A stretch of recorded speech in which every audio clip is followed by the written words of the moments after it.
Well, there is a new honor roll at the New York Times tonight with 4 names on it. And those 4 names appear in the defendant block of this crazy lawsuit filed by Donald Trump today, which takes its place now as the single most ridiculous lawsuit ever filed by the most ridiculous litigant in American political history, Donald Trump. No American politician has filed more frivolous lawsuits than Donald Trump. The Republican Party itself used to always have an item in the Republican Party platforms about frivolous lawsuits like this stack of nonsense. The Republican Party wanted to pass legislation for decades to limit frivolous lawsuits filed by plaintiffs seeking what Republicans considered ridiculous amounts of money from corporations, and no frivolous lawsuit has ever asked for more money than Donald Trump's lawsuit against the New York Times and 4 of its reporters today.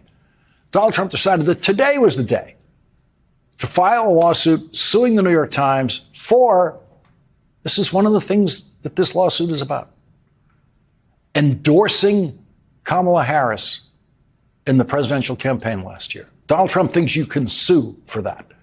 Donald Trump spent today doing what he does best, suing reality and hoping the judge grants a restraining order. He dropped a multi-billion-dollar tantrum on the New York Times because they endorsed Kamala Harris, reported on his scandals, and published inconvenient facts and accidentally showcased the one thing his lawyers should have bubble wrapped, his own vulnerability. It's the Streisand effect with subpoenas. The man just tried to silence the press while simultaneously advertising why the press needs to keep asking questions. And while his lawsuit factory cranked out another stack of nonsense, reporting landed like a meteor. A $2 billion Emirati investment into a Trump-linked crypto startup followed what a coincidence be U.S. approval to funnel rare, high-end AI chips to the UAE. At the exact same time, the right-wing outrage machine was melting down about a black woman on the Fed board supposedly fibbing on a mortgage application and accusation that collapses under 5 minutes of math. Translation: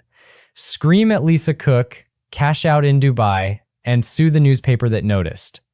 Peak MAGA governance. Fail at the job, then file the paperwork to blame the headline. Let's start with the litigation Lollapalooza. Trump's new suit targets the New York Times and 4 of its reporters for 3 pieces published last fall, and brace yourself the mortal sin of endorsing Harris. He's demanding Fantasyland damages and reciting his resume like a LinkedIn post written by a publicist on Red Bull. It reads less like a pleading and more like an audition reel. Apprentice ratings, WrestleMania cameos, Days of Our Lives, meteoric rise of Truth Social, yada yada. Here's the tell. He filed as Donald J. Trump, individual.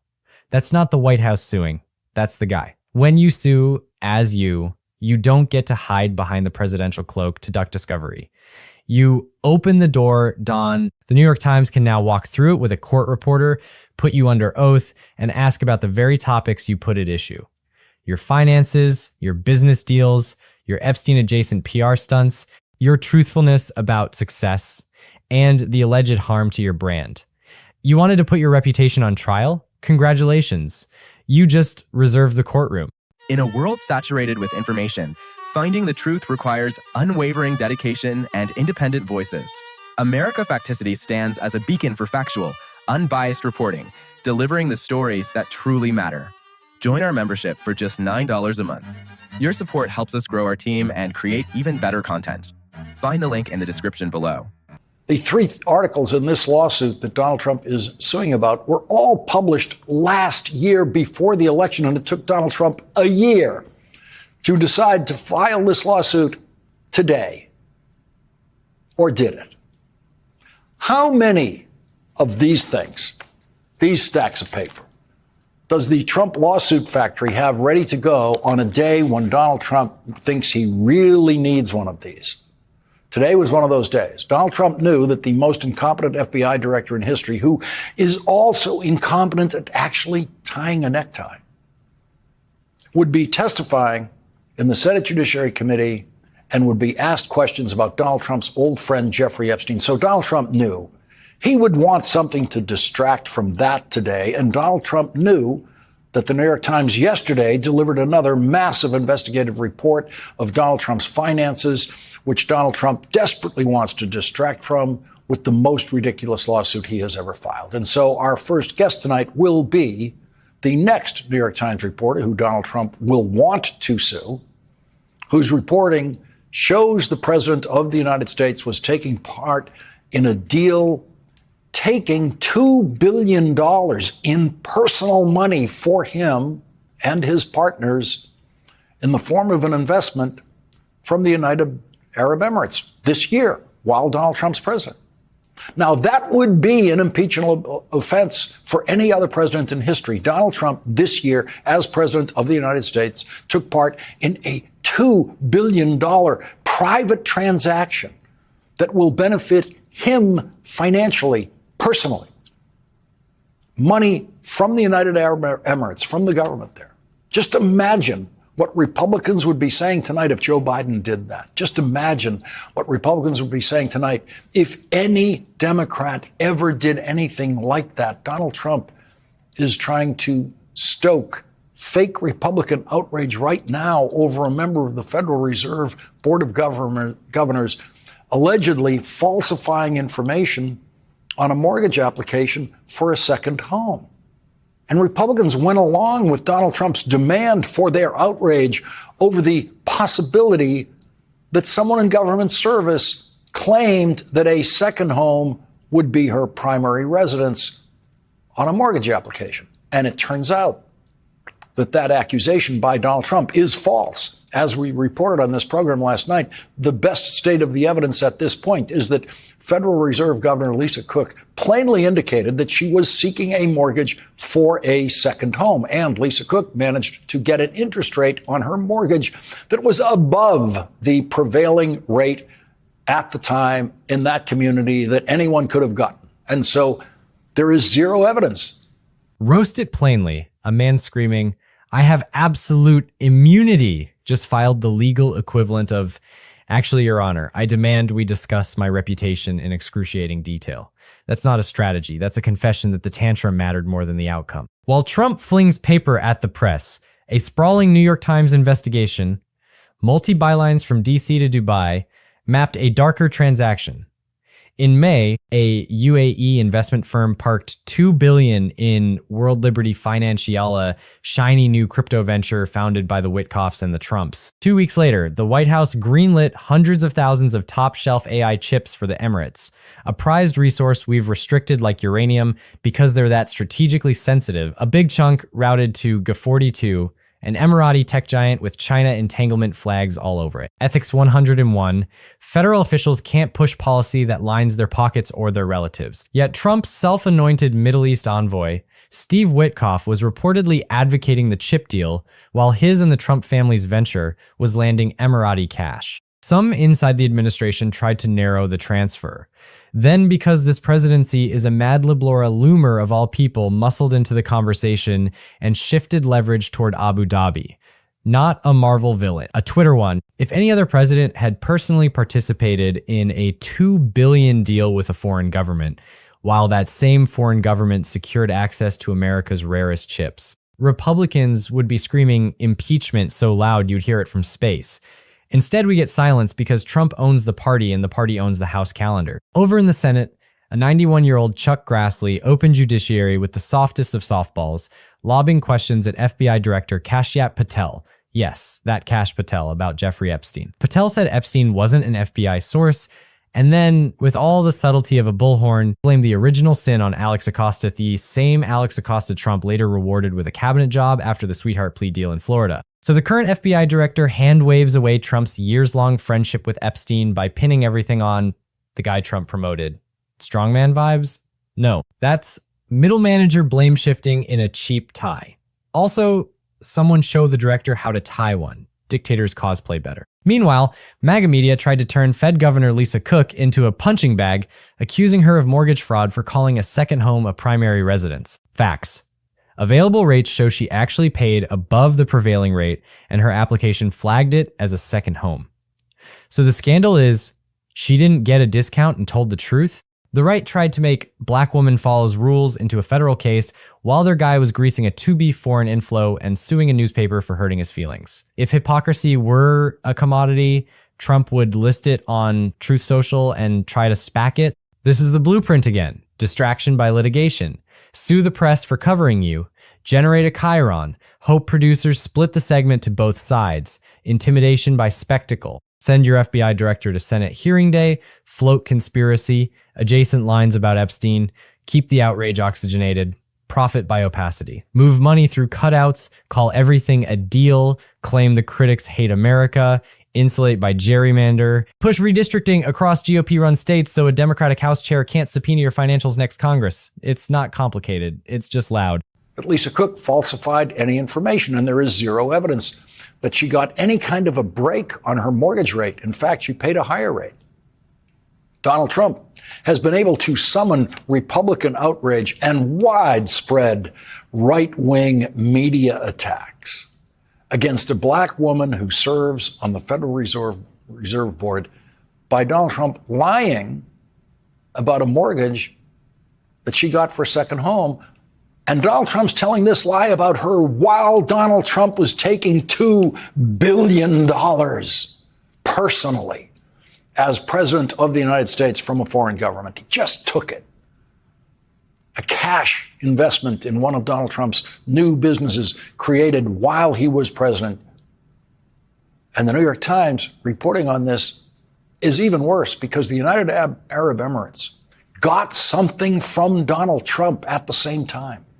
Something they couldn't get from President Joe Biden, something they badly wanted. And so if this were any other president, including any previous Republican president, there would be an impeachment investigation in the House of Representatives right now on the $2 billion Donald Trump got for himself and his family and his business partners this year while president from the United Arab Emirates.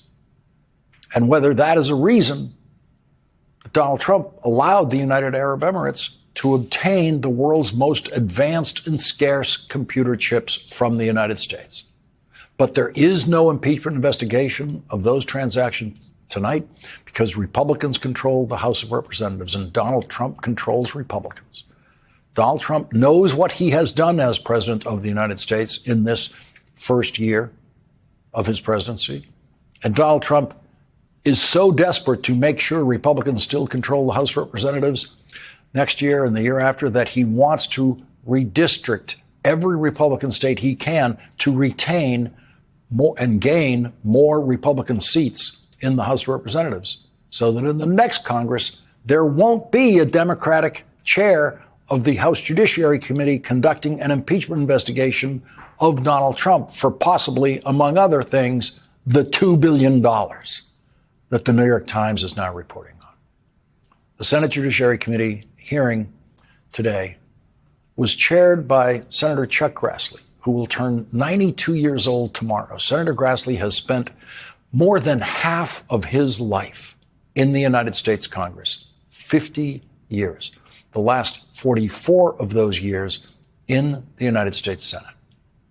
He went from being a hardworking member of Congress to being a hardworking, very conservative member of the United States Senate, deeply attentive to Iowa's interests in the Senate, to an embarrassment on his good days now and an utter Trumpian disgrace the rest of the time. Today's hearing began, as all Senate hearings do, with the chair asking the first questions. Director Patel, was Jeffrey Epstein an intelligence asset for the United States government or the foreign government? And if so, which agencies or governments? Mr. Chairman, I can only speak to the FBI as the director of the FBI, and Mr. Epstein was not a source for the FBI. Okay. Would you commit to providing my office with all classified, non-classified records relating to the Epstein matter? I will commit to providing all records I'm legally permitted to do so under the court orders.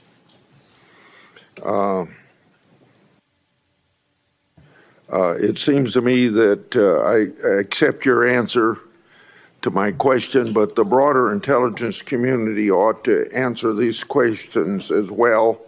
Victims deserve an answer. In reality, Chuck Grassley now accepts every answer that Donald Trump's witnesses give him on anything, something he would never have done for President Reagan's administration or either of the President Bush administrations, Republican administrations.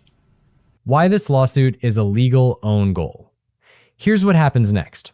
If the Times is smart, and they usually are, they answer the complaint instead of moving to dismiss immediately. Why? So Discovery opens yesterday. They notice Trump's deposition early, soon before his lawyers can invent 3 months of calendar yoga.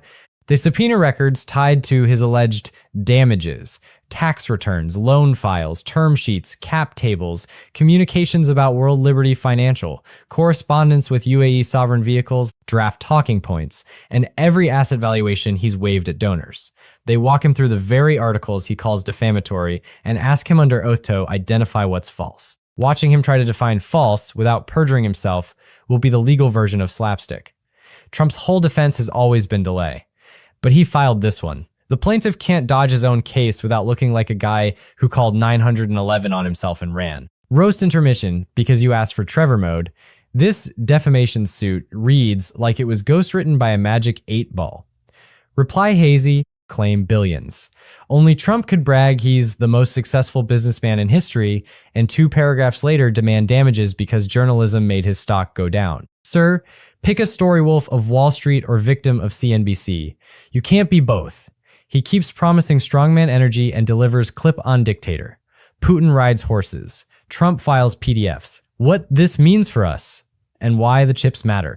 AI chips are the new oil. They drive everything from medical breakthroughs to surveillance, and our strategic posture has been keep the crown jewels out of hostile supply chains. The Times reporting says the Emirates, whose tech sector has courted, Beijing just got a pipeline. Pair that with a president personally tied to a brand new Emirati-funded fintech, and you don't have savvy deal-making. In his opening statement, Kashyap Patel announced who is to blame, in his view, for Jeffrey Epstein getting away with sex trafficking and raping children for so many years, even after his first arrest, which ended in a plea bargain. Now, I know that there's a lot of talk about Epstein, and I'm here to testify that the original sin in the Epstein case was the way it was initially brought by Mr. Acosta back in 2006. The original case involved a very limited search warrant or set of search warrants and didn't take as much investigatory material it should have seized. So there's Donald Trump's current FBI director blaming Donald Trump's labor secretary from Donald Trump's first term for letting Jeffrey Epstein completely off the hook. Alex Acosta was the U.S. attorney in the Southern District of Florida in 2006 who made that notorious plea deal with Jeffrey Epstein. And that was well known about Alex Acosta at the time that Donald Trump rewarded Alex Acosta with a cabinet position during the first Trump term. Alex Acosta is scheduled to be questioned about all of this in a closed session of the House Oversight Committee on Friday. The New York Times is, of course, going to fight Donald Trump's frivolous lawsuit filed today. The Times issued a statement saying this lawsuit has no merit, it lacks any legitimate legal claims, and instead is an attempt to stifle and discourage independent reporting. The New York Times will not be deterred by intimidation tactics. We will continue to pursue the facts without fear or favor and stand up for journalists' First Amendment right to ask questions on behalf of the American people. A team of New York Times reporters have been asking questions on behalf of the American people about how Donald Trump got much, much richer this year as president, thanks to the United Arab Emirates. In a massive investigative piece by Eric Lipton, David Yaffe-Bellany, Bradley Hope, Trip Mickle, and Paul Moser, reporting from Washington, New York, London, Dubai, San Francisco, and Taiwan, as only the New York Times can do, a dark story of personal enrichment is told. The subheadline of the piece says, a lucrative transaction involving the Trump family's cryptocurrency firm and an agreement giving the Emiratis access to AI chips were connected in ways that have not been previously reported. You have the exact conflict our ethics rules were designed to prevent. Even if every step were somehow legal, it's a catastrophic appearance problem, and authoritarians thrive on normalizing appears corrupt but technically fine. What to watch next depositions. If the Times forces Trump under oath, watch for emergency motions to quash. That'll tell you which topics scare him most. House oversight. If Republicans bury this, remember it in November. Oversight is a ballot issue now. AI export controls. Does the administration clarify or narrow the UAE chip pipeline after blowback, or do they double down? Lisa Cook. Expect DOJ to quietly walk away from the mortgage smear. The point was the headline. We won't let them keep it. Join the fight. Don't just watch it. Do you want the Times to move to dismiss or to drag Trump into a deposition immediately? Drop your take and what one question you'd ask him under oath in the comments. I'll read the sharpest on air. Boost independent reporting. If you value deep dives that follow the money, instead of chasing the tantrums, tap like so. This reaches more people and subscribe so you don't miss the next chapter when Discovery drops receipts. Civic action time. Redistricting is the shield they're building. Register, check your district lines, and share this video with one friend who swears both parties are the same. Ask them whether a 2B foreign deal plus AI chips would be no big deal under any Democrat. Trump tried to bury a devastating investigative story by suing the newspaper that published Itand in the process. He handed that newspaper a legal crowbar to pry open his finances, his deals, and his myth. He wants to be the strongman. What he keeps serving is the weak link, a government run by grievance, a legal strategy run by impulse, and a movement that can't decide whether it loves free speech or just loves silencing critics. He sued reality. Reality gets a rebuttal. If you're here for more than hot takes, if you want receipts, context, and yes, a little righteous roast, when the hypocrisy is this loud, hit subscribe, smash that like, and tell me in the comments, what's the first document you'd subpoena from World Liberty Financial? Because the only thing authoritarians hate more than facts is discovery. And remember, if you like what you see, hit that subscribe button.